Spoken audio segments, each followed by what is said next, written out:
know I'm honored, really, and very humbled to serve as your chair for this year. Let's make sure that all the time we spend in this room is productive and promotes the common good of Village on the Green. Can you all hear me okay? Is this good enough voice? Okay, we're in business. Now I'm going to give you an agenda for the day and tell you it's going to be a little disrupted from its usual pattern. After these few introductory remarks, we're going to turn the podium over to Al Porter, because at the resident council meeting of last week, the most important issue that you're probably interested in is the latest increase in dues, member service fees, as they're called. And he's going to walk you through the action that the Finance Committee has done so far on that effort. So that's going to happen. Then Joey Mukherjee is over in the corner, our executive director, will then give you his report. Then I'll come back with a few comments. But one promise I'm going to make you at the beginning, you may disrupt this, and it may not happen, but I'm going to promise it anyhow. At about 10 minutes to go for the first hour, that would take us up to about 11:20 or so. I'm going to stop wherever we are, and we're going to open the floor to any comments and questions which you might have. So we'll give you a chance. I had a lot of people poke me in the side and say, I never feel like I can develop a topic there. So we're going to give that a chance in the last 10 minutes of our hour together this morning. Okay, with that, Al, I think I can advance to your slide. There it is. And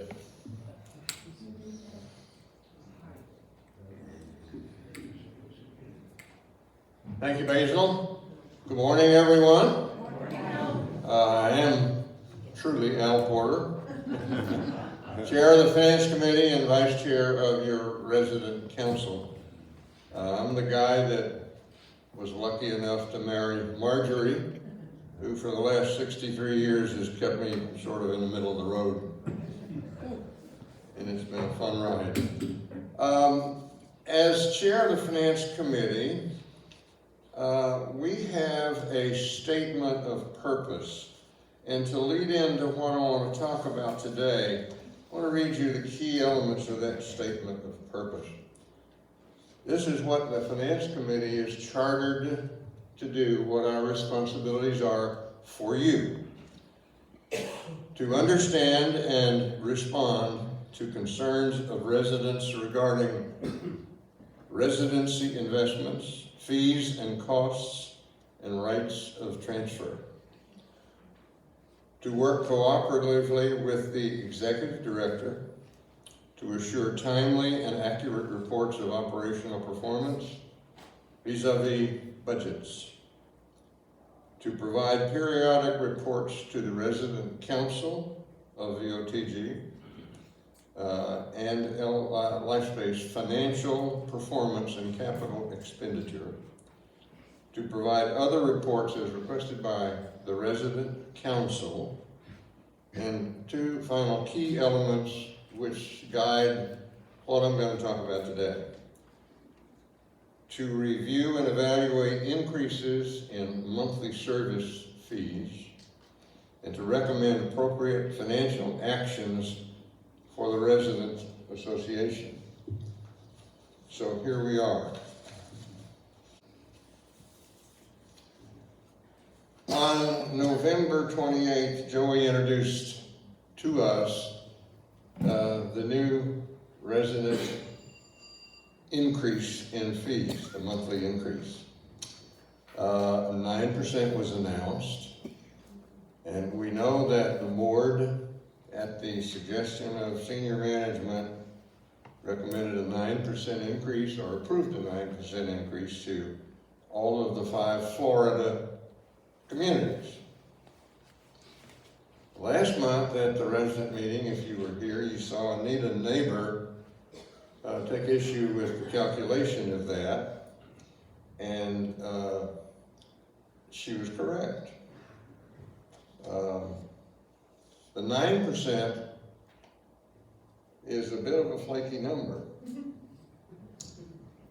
how many folks here have actually calculated their own rate increase? Okay, did anybody get 9%? No. Yes, yes, to the penny. When did you move in? That's it. We closed the end of May. Okay, anybody that moved in after the 1st of April would have received a correct 9% increase. Anyone who lived here earlier, or who moved in earlier than April 1, will end up with an increase of about 10%. And that's why we're concerned, and that's why we are involved. In case you haven't calculated your increase, I want to take you through how we do that. Up here is a slide that shows our, Marjorie and my, January, this month, billing. And there we are. This line right here, Villa, January 1, 2024. My charges are $6,199, and that is the new, since April, market rate for my villa. From that, I take a discount of $569, and that gets me to my real monthly fee, which is $5,630, $56.30. Now, everybody also got a letter from Joey telling you what your new rate is. And the phrase in that letter is net of all discounts. So that is your number. You get no more discounts from that number. That's the intent of that letter to you, to tell you what the bottom line is. So whatever that is, that replaces my $61.99 and my $569. No longer $5,630, it's $6,188. Now, if we subtract the $5,630, the old rate, from the new rate, $6,188, we get my increase. And that increase is $558, which is 9.9% of my previous rate. So that tells me my increase is 9.9%, not 10%. Now, how does that happen? And how can the company tell us that it's 9 when it's actually 10? Do you remember in April the the billing technique changed? You all of a sudden had a higher number for your villa or your apartment rate, and you had a discount. The net of those two was the same number you had before. In my case, you take the $61.99 and take the $569 away from it, you get $56.30. So nothing changed, but we have a new calculating base, a new system. So what's happened is that 9% increase is not applied to my $5,630, which is what I paid. It's applied to my $61.99 up there. It's applied to my $61.99 up there, and it's a different number, because obviously 9% of that number is a lot more than 9% of $5,630. Then from that inflated number, we deduct again the $569. But the point is that the base has increased by 9%, but the discount has not increased. And the net effect is you get a higher rate. Now, the Finance Committee has studied this carefully. We understand that this same situation has not affected our other 4 fellow communities in Florida, so it appears we've been singled out. We don't know why. We have prepared a letter, reviewed it with the resident council, and sent it to management, particularly our CFO, Nick Hartsfield. That letter asked, well, it explained our understanding of the issue and asked respectfully for them to revise that so that the 9% would apply to what we were paying, not this fictitious number that we call a market rate. And we do away with this discount system because obviously for some reason when it was installed in April, maybe this was the idea all along. We have a response to that original inquiry, and it said, let's talk about that in February. Well, we talk about it in February, it's a fait accompli, it's done. It may be too late to change things. So we responded to that response from them to tell them that that was not satisfactory. They also said that it was a complex issue and they wanted time to sort of chew on it with us. But to us, it's not a complex issue. 9% is 9%. It shouldn't be 10%.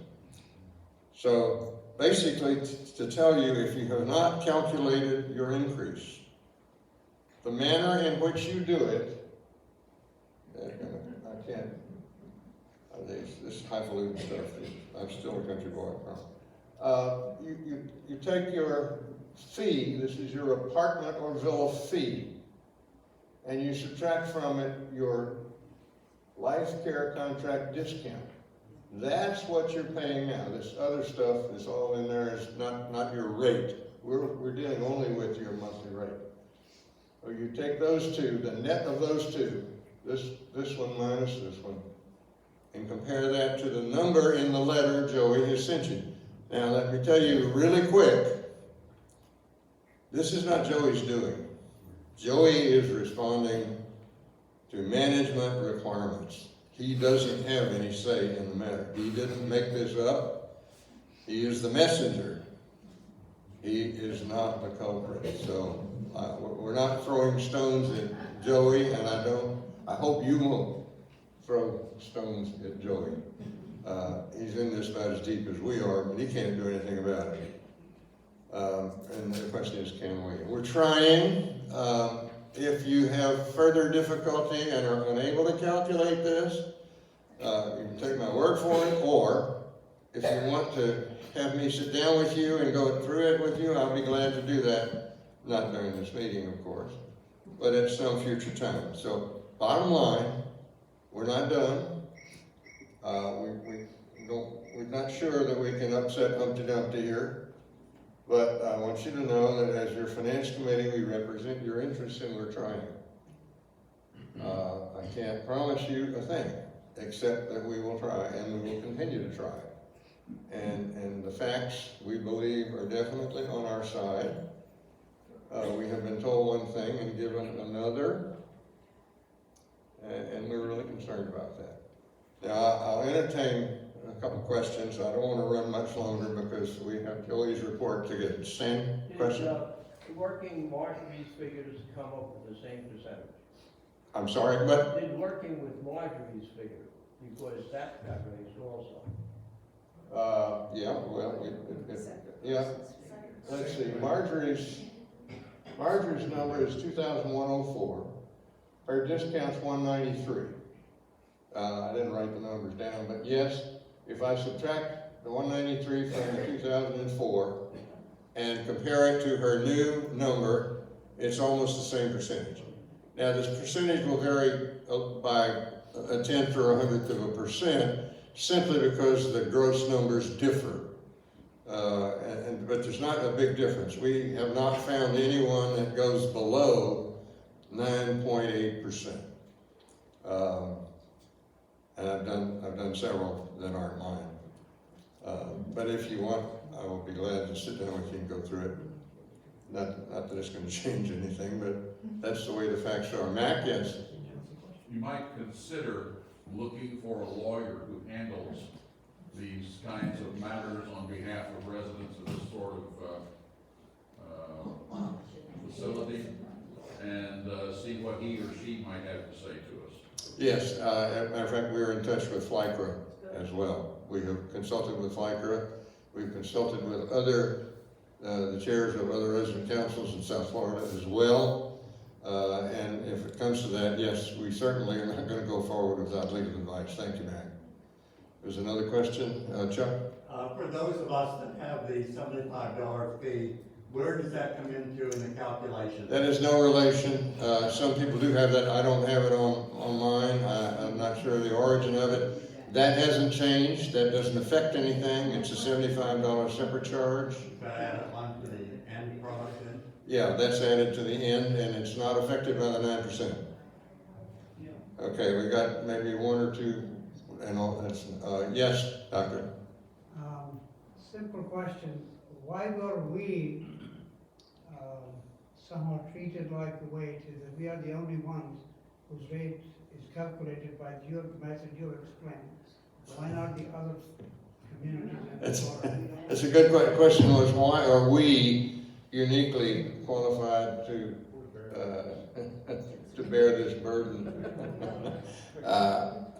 Nobody has any idea. It's one of our thrusts because we're not that odd, we're not that weird, we're not that strange. And we're not homogeneous, no, but there's no reason that we can see that we ought to be this thing on. Let me add, just in closing, there are other issues with which we are dealing. We don't like the 9%. Even if the 9% was accurate, we think that's a bad number, but we may be powerless to change that. But those kind of things we accumulate over time to gain us ammunition. And in that one, we have support from the other 4 communities in Florida because they've been suggested to that 9%. The point being that most of the other communities in the LifeSpace family have a 5 to 6% increase. And consider the difference between 5% and 9% is 80%. 4 is 80% of 5. That's how much more 9% represents than 5% represents. Yes, we have an insurance problem. We're not convinced it's that severe, but these are discussion topics. I'm not trying to alarm everybody. I'm also not trying to tell you we're going to solve all the problems of the world. But we are on it, and we're working on it, and that's what we do. Thank you. Last question. Yes, Al? Has the Finance Committee, has that 9% been broken down in any form or shape of 3% for this, insurance is up 2%? Have they shared any of that information with you? No, they usually don't, but we have been told that 3.5% of the 4% by which we exceed the norm, 5%, is insurance, property insurance costs. And we know we've got a terrible problem with the insurance industry in Florida. That happens to be my lifelong career. I'm not in Florida. I didn't do it, guys. But I understand the issue, and it is an issue. And to attribute 3.5% to it is probably a little bit ludicrous, but we're working on that now. Thank you all. I will stick around if we need more conversation after the conclusion of the meeting, and I'm available to answer your questions. I don't have all the solutions, but I can tell you that we are working hard, and that's it, folks. Thank you.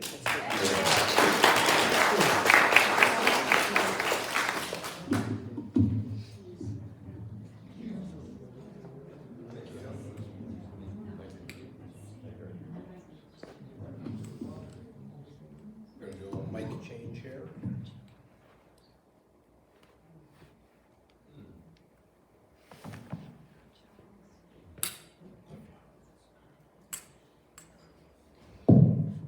Hello, there we go. Okay. Coming in loud and clear? All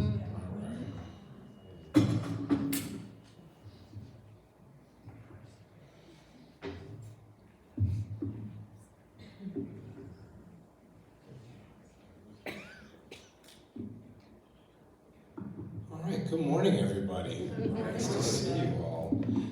I certainly appreciate the openness in which we've had our conversations with resident council and the finance committee regarding their concerns. Al, I appreciate the call out there. I really do.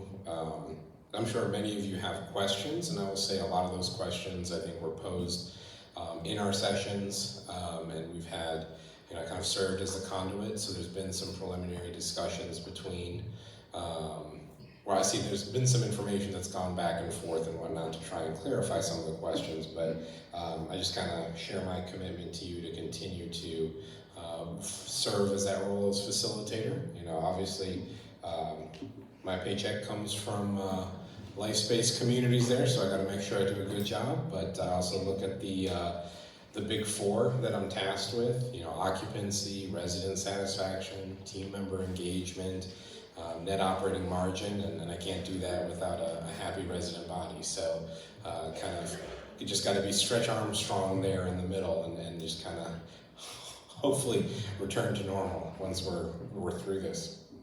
So I'm going to run through my typical all residents meeting here.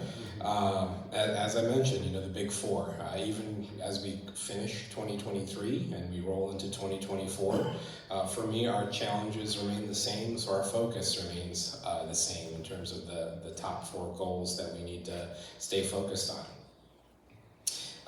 We're working with November numbers. I have preliminary December, which I'll give you, but we really won't have that until they complete the financial statements, and really that will be presented at February's meeting. So for November, following the slight positive cash we added in October, we follow that with a positive $9,000 in November, which I'll take.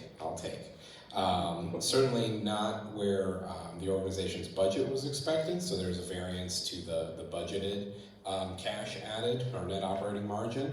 And then on the bottom, you can see where we are for the year. At the end of November, we were in the red by $436,000.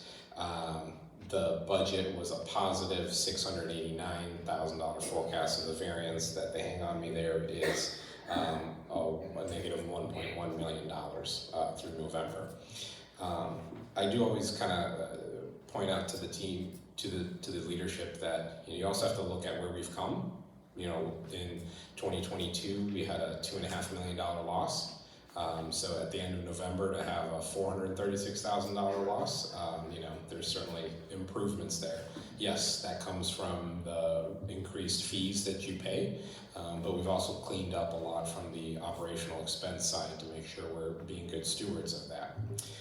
So the kind of preliminary December, we had 10 move-ins, and remember, we get 5% of the entry fee paid from each one of those move-ins, so that helps our bottom line. So right now we're probably a positive $200,000 in December, so that's going to put a dent in that $436,000 loss.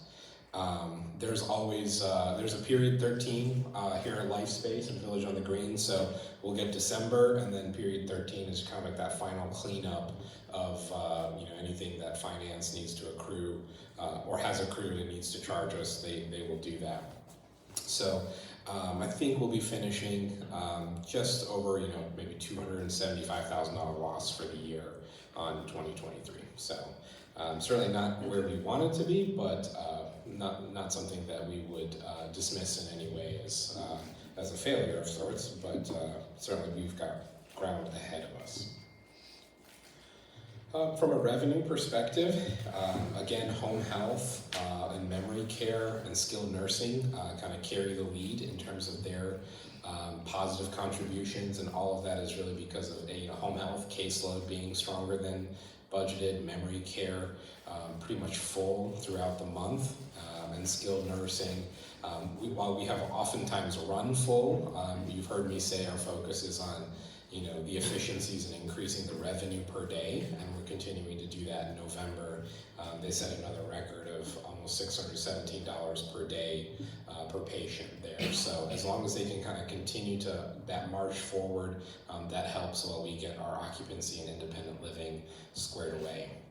In AO, we've had some attrition, just like in independent living in November and December. So the occupancy or the census was a little bit lower than budget, so you can see just a slight miss from the revenue side there. And independent living, the original goal was that we would close at like 82% occupancy, and we did not make that, so there's still a variance on where they anticipated 2023 to end. From an expense perspective, obviously you see a large variance there for home health, but that's kind of, as your caseload increases, so too do your labor expenses as you provide those services, so that's one of the real reasons you see that there. And really overall, yes, there are some variances on the expense, but we've really minimized that quite a bit.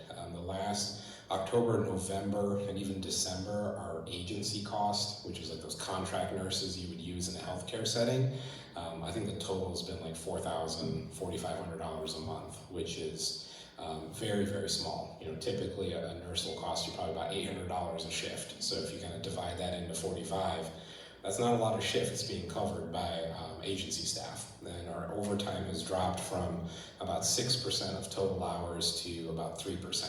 So still pretty good numbers that the team is managing there. So happy for that. Occupancy as of today, 79.77. So that's where we missed our 80%. I was really hoping we would get there. We're 209 occupied on 262 units. November, December was a little tough. We lost a lot of neighbors. I think it was 10 total. So our thoughts are certainly with our community. And then I anticipate some of those units were vacated in December, which kind of brought the occupancy down, even though we had the 10 move-ins. And I anticipate January we're going to see 2 or 3 more units return to us as families kind of wrap up the estate and close out. So we don't have any actual yet. For the year, we're anticipating 29 compared to 32 projected last year and 22 actual.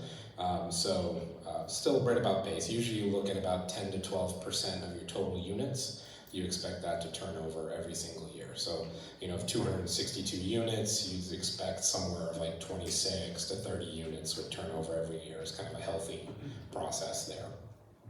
No closings to date in January, while the sales team, I think, has more momentum than we did coming into New Year last year.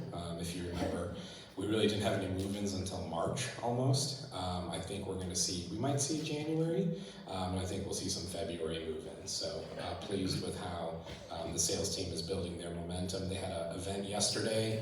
They have another one tomorrow. Life Care 101, educational series, good turnout. I'm sure you saw folks in the dining room and taking tours of the clubhouse. So a lot of good activity, and feel encouraged with the work that they're doing there. Team member updates. So Sean Griffin, no longer with us as Director of Culinary Services. You will see a gentleman, Suich Joko. He started yesterday and has jumped right in. He is one of the folks from Unidyne / Compass Community Living. So he's a floating interim. And actually, not even Culinary Committee knows this yet, but tomorrow, after our Culinary Committee meeting, we are going to have a coffee tasting. This is due to our crisis in Folgers. So we have a vendor who's coming in, and we invite the Culinary Committee. And honestly, if you're interested in tasting some of the coffees that we would like to potentially float your way as a replacement for Folgers or as an alternative to Folgers. The problem with the Folgers, you're saying, why can't you get Folgers? I can get it at at the grocery store. We use a liquid concentrate that is manufactured in Europe, and the supply lines are a disaster with that product particularly. In general, when you hear liquid concentrate, that doesn't sound terribly good, does it? But I know you love it, so I'm not saying that we have to get rid of Folgers, but I also need to be able to serve you regular and decaf coffee on a consistent basis. So what we're essentially proposing is an actual coffee bean grind. So we roast it, we purchase it roasted, but we grind it and then we brew it fresh for you. So we've got a couple different varieties. The gentleman's from Community Coffee, and they have access to a lot of different varieties. So tomorrow at 3, I think we're going to be setting that up here in the dining room. It's just a little coffee tasting and see what you like, so we can have an alternative to Folgers. Folgers says they're going to fix it, but in the meantime, we need to have kind of a viable option so we can all have our coffee. So he has jumped right in. He's been here all of 24 hours and has figured out what our issues are and is helping us to kind of make sure we maintain that. He is helping Gilry. We've asked Chef Gilry to, exercise more creative freedoms and assert himself more. So, we're certainly not trying to stifle the progress we see on that side. But there is a lot of administrative functions that need to continue, so having sewage on site is good. Lenny and Xavier continue in their interim capacities, overseeing housekeeping and plant operations. And then we are still recruiting for a sales counselor, just being very selective on that front, especially since we have Teresa on loan to us. We've interviewed quite a few candidates that just quite haven't seemed like a good fit, so gotta continue to work on that position. Yes? How do you pronounce his name? Is it Sushi Joko? Sewage. Sewage is his first name, and the last name is Joko. He told us last night, switch. Switch. Like switch on the lights. Switch on the lights, okay. We are a switch, apparently switch, okay. Switch on the lights. I'm gonna have to remember that. Thank you, Sue. The AEDs have finally arrived, and Missy and I are frankly trying to figure out how to use them and set them up. It's like buying a new phone. We've got to get connected to Wi-Fi. It's a lot more complicated than we thought. So Wendy, Missy, and I are working on getting those AEDs set up, getting some training together for that.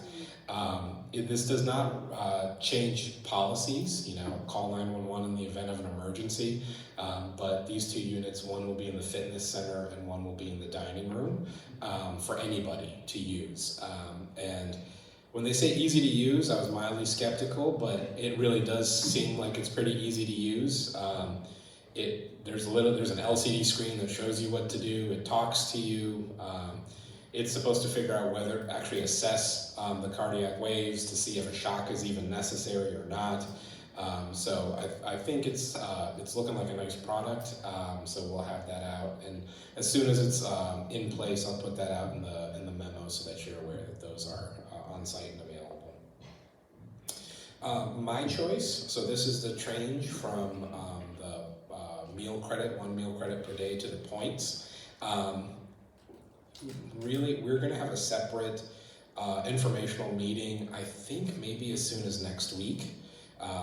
They wanted to do it the week of the 22nd, but they're also sending me to Dallas that week. So I said I can't be in 2 places at once. So they are not sure if they'll have all the materials to me for Village on the Green next week. So maybe the last week of January that we actually have kind of a dedicated meeting on the points. So right now, since we don't have a culinary director, I'm kind of holding kind of both hats on that project, which is actually kind of nice because it's helping me to learn and understand how this all works and kind of the nuances of it. I had shared in kind of Java with Joey. There were some options available to us as to how we want to structure this, and so that's kind of starting to crystallize. So what I'll say kind of high level, give you a little bit of a taste of some of the details. Instead of everybody ending, at the end of the month in terms of points expiration, we're going to split it into 2 groups. So one will be in the middle of the month and one will be at the end of the month to try and kind of avoid any rushes of oh my gosh, I have 80 points to use, you know, let me go dine and bring everybody in. You know, if that were to happen, we want, you know, let's spread it out a little bit. So there's going to be 2 groups. And then we had an option to say, how do we want our menus to be structured? So now that you know, if you think about your menu, there's going to be a point total on there. Points for residents, and then guests, there's a dollar value. It's more, right? So 25% less or 25% more for guests. Did we want individual prices on the menu? And kind of the feedback has been, no, you know, if your guests are coming in, you don't want them going, oh, what are these points, what are these prices? So we're gonna do a little line at the bottom that guests pay an additional 25% on top of the stated prices. So, you know, that way if you're treating, you know, and you don't want kind of that whole vibe with your guests going, how much is this, you know, let them enjoy their meal and then, you know, pay on the end. So those are kind of the things that we're working on, and that will inform some of the informational sessions that we will have with you. The plan is still March 1st, and then part of this rollout, it doesn't end with the March 1st rollout, because then we turn our attention to online ordering, because this portal and the point system all feeds into that. So as an option for those who don't want to call endlessly to place an order, you'll be able to do this online. That portal is the same place where you're going to be able to see your expenses and your point total throughout the month. Every time you have a transaction, you get a receipt, and it'll tell you what your updated point total is. But if you don't want to watch it like a hawk and you just want to log in once a week or once every 2 weeks or never, you can go to an online portal and see all the charges and things like that. The goal would also be that dining takes that responsibility for fixing issues. You know, a lot of folks go and talk to Javier. Javier is going to give you a credit, because really Javier doesn't have time to figure out, you know, did you actually have 2 glasses of wine or 1 glass of wine? We're going to give you credit. We want culinary to own that. So the culinary supervisors and directors are going to be the one to, you know, you go to and say, hey, you know, you charged me for a bottle of wine and I only had a glass. And they'll be able to fix that for you and then give you a receipt showing you, yes, those points were restored to my account and I can use them. So we're working on a lot of those details. As soon as I know when we'll have that session, we will put that out, probably through the memo. And I'll do multiples. So, you know, if you can't make the first one, I'll try and do multiples. And there'll be throughout as we lead up to this rollout sessions as well. Community Wi-Fi, so the engineers were on site to do the assessment of our physical footprint, and they are taking those results back to formulate their plan as to how they're going to implement this infrastructure, what hardware they're going to need to order, and what the lead times are on that hardware, and then what the installation is going to look like. So we are still a little bit of ways from me telling you kind of a timeline as to when this is all going to actually come to fruition, but the kind of the first step has occurred with having the engineers do their site assessment. So just kind of as a reminder, this is we're building the highway to be able to support things like resident Wi-Fi, Care Predict, potential senior TV replacement, all of that. So this is really like that foundational piece that we're working on right now. Some projects underway. The building A through F chairlifts, we're still in permitting with that. We have the vendor, we have the funds. It's just a matter of coming to terms with really the regulations for how much space is in a stairwell. There are some minimum requirements that, you know, the fire marshal has said he feels like we don't meet. So what we've asked for them to come out on site and physically see the stairwells and see what we're trying to accomplish. Also see the buildings, because they're just looking at paper plans, and I think once they actually see this, the population we serve, why we're trying to accomplish this, I think we'll, you know, the application of charm and whatever, try and get them to give us kind of an exemption to be able to move forward with this. Some projects that they're wrapping up, window coverings throughout the annex, those have started to go in. I think budget blinds is finishing up today. Same with door openers, those have started to go in. and then hand railings by the wellness entrance. The frame is in, and actually the vendors there wrapping up with the cabling that goes in between the railings, so those will get kind of taken care of. Yesterday, we had a good meeting with the Building A residents to discuss the upcoming window replacement project. I think we had a good meeting, lots of good questions, good discussion. Kind of my commitment to the residents is that I've kind of created a single document with all of the different questions that I've gotten, and I've added the ones from yesterday. Some things we need some clarification on, but as soon as we kind of have a good final version, we'll get that out to everybody in your hands, so you can kind of have a sense of what's going to happen, when it's going to happen, what it looks like, who's involved, and all of that. We anticipate doing a test unit, A208, next week. We're going to get those windows, I think, on Tuesday or Wednesday. And so then we will do A208, which is a vacant unit. That's going to be an opportunity for the vendor, the installer, to just kind of test some of their assumptions and make sure that their, what their initial thinking is indeed correct. And then it's going to be an opportunity for Building A residents, and really any resident, to come and see what the windows look like. Because I have sketches and diagrams, but until you actually see it, it's kind of a different thing. So we'll have A208 done. The manufacturer is telling us that we should have windows in time for Monday, February 5th start. So that is, I'll still say a little tentative until the windows are physically on site. I'm always a little skeptical, but I think we're looking at the second week of February for kicking off with Building A. We anticipate 30 to 45 days for the project to run for Building A. And obviously weather will be a big factor. This has been a little bit of a wet winter this year, so that might impact us a little bit more than we anticipated, but still, we're thinking about a day and a half per unit it'll take to do this. Yes, ma'am? Do you have an option to keep the windows you have, or do you have to go with the new? So the question was, do you have an option to keep the windows you have or go with the new? Unfortunately, no option. All the windows are getting replaced except for the window that is, for some units have a little, next to your front door, a little like side window. That's considered a part of the door and built in with the frame, so that's not getting replaced, but this is all the kitchen, bedrooms, living rooms, all of those. Yeah. Unfortunately, our existing windows, there's a lot of issues with allowing water intrusion. There's a lot of kind of energy issues, not being double pane, not having the lowly insulation. So it's kind of we're moving everybody to this to address a lot of those long-standing issues we have with those windows. Oh, I don't know how that got in there. Oh, would you look at, you know what? I must have copied and pasted something accidentally. Oh dear, okay, I'll have to edit that out. Did you read beyond these columns? No, I did not. Okay. Am I gonna like it or no? No, I'm not gonna like it?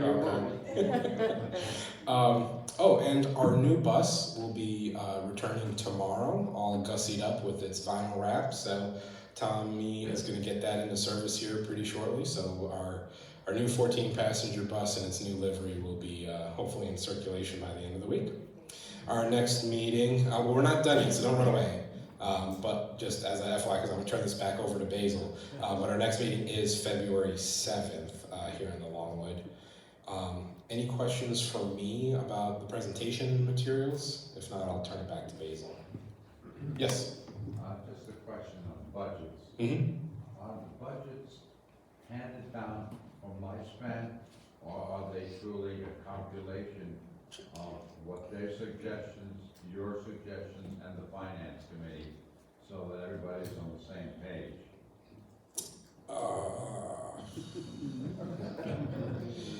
So, little history. So the question was the budgets. Are they handed down by LifeSpace, or is it a collaborative effort? Finance, community leadership, LifeSpace management. So this was my first year going through the process, and they are clearly making a lot of changes to the process to go from, you know, the first version to the second. But it was not the latter. There are, especially now as I actually look through my budget, from what, you know, my initial requests are, you know, there's some changes.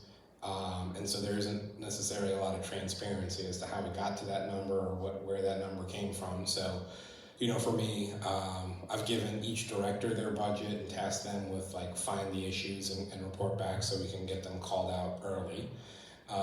So I told the finance committee, I kind of offered my apologies. I had kind of this grand vision of really bringing the finance committee along through that process, and I did not, as I kind of had to adapt to a kind of ever-changing timeline of when things were due and how I had to accomplish that. So I think going into next year, knowing what I know, we will have a better, more collaborative process.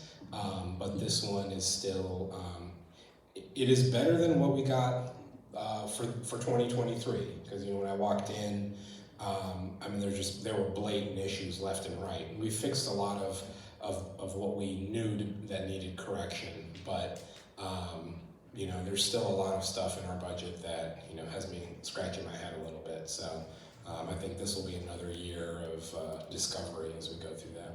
Yeah. Is it worth differentiating between capital and operating?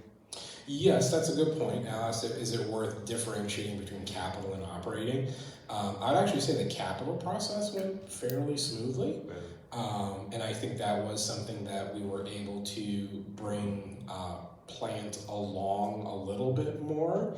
I would also say kind of for plant items, you know, let Steve Gus know, you know, if you've got questions, concerns that inform capital needs, because I want to maintain that list throughout the year. You know, if you've got an idea or a request, get it in now so we can maintain it, because as I'm seeing with LifeSpace sometimes, you know, they'll be like, oh, we need to do capital budget, it's due tomorrow, and you're like, well, how do I need to schedule a meeting, so I don't think I'm always going to get that kind of advance notice to say, okay, let me schedule everything and get everybody in place.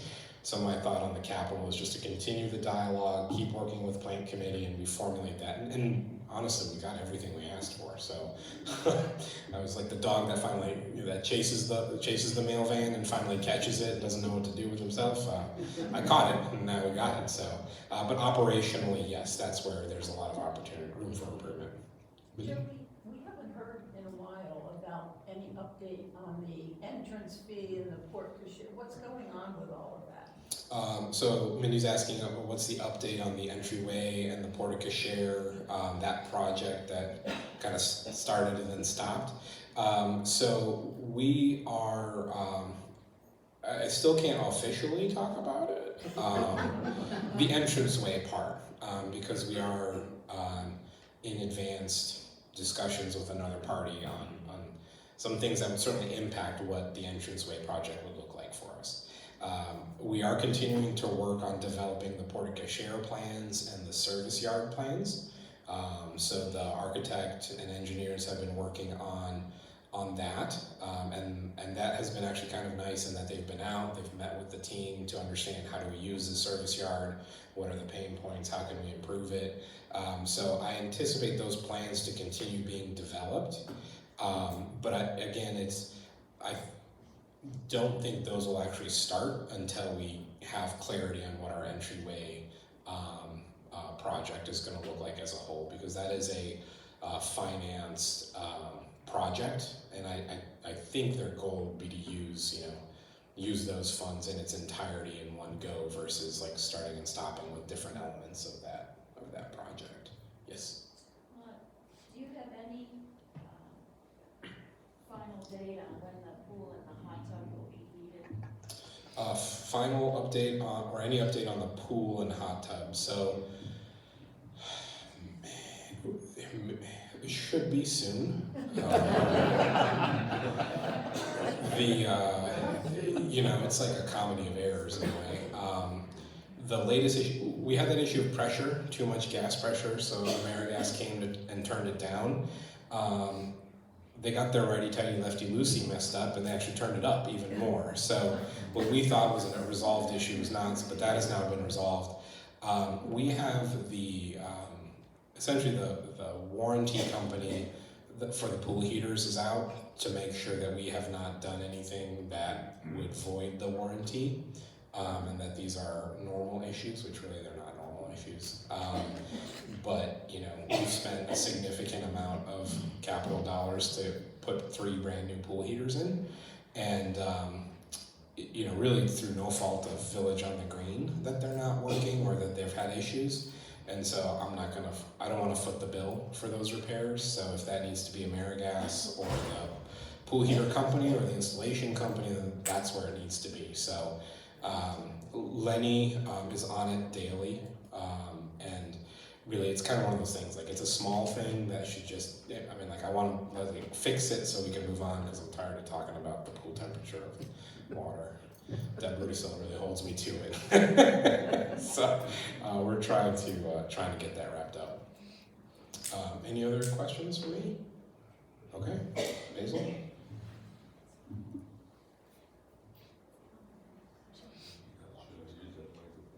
Yes.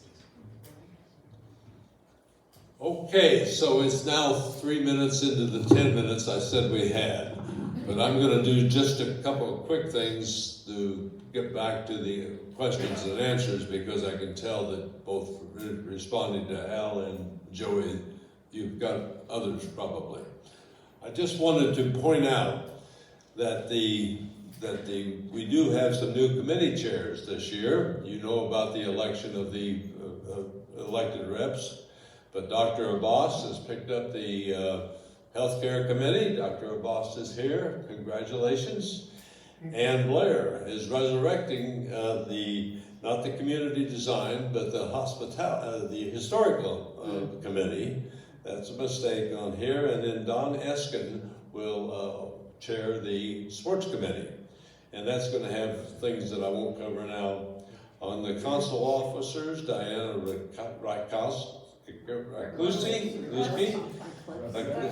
Oh, whatever.